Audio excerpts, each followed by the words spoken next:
Now, Jeff is standing by with a member of Congress who's been on two important fronts in all this. Jeff? That's right, Congressman Eric Swalwell of California. Let me ask you this question, because I often hear this sort of fatalistic view from some Democrats, in fact, who say, because President Trump will likely be acquitted by the Senate, what was the point of all of this politically? How do you respond to that? We've learned that standing up to this president checks and stops his corruption. And the best example is that only once Dr. Fiona Hill and Lieutenant Colonel Vindman went to the lawyers did it put into motion this whistleblower complaint. We found out what happened, and Ukraine got the aid. The president got caught, and they got the aid. If they had not stood up to him, Ukraine probably would still not have the aid. Ukrainians would die, and Russia would advance on Ukraine. So the message I take from that is when you stand up to the president, when you show courage, you can extinguish his corruption. A process question. You heard Republicans, and they still say that they deserve their minority day. They deserve their day to be in the driver's seat, to call their own witnesses, and to direct their own line of questioning. Why shouldn't they have that? It seems in the interest of fairness, it seems like a reasonable thing to do.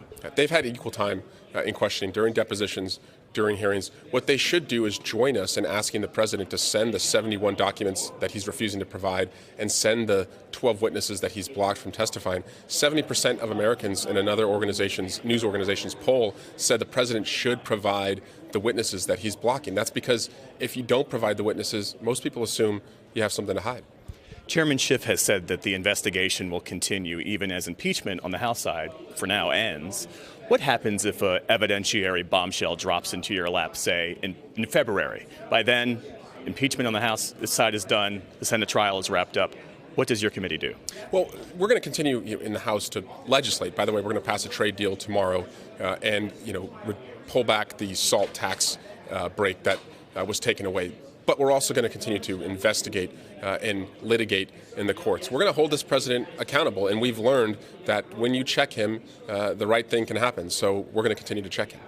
Any concern yet that impeachment might have a blowback effect for your majority, and that come November 2020, the Democratic majority, such that it exists right now, won't exist heading into the next cycle? No. Our concern is that the president's jeopardized our national security and election integrity, and that if we do nothing, we could lose everything. Hey, NBC News viewers, thanks for checking out our YouTube channel. Subscribe by clicking on that button down here and click on any of the videos over here to watch the latest interviews, show highlights, and digital exclusives. Thanks for watching.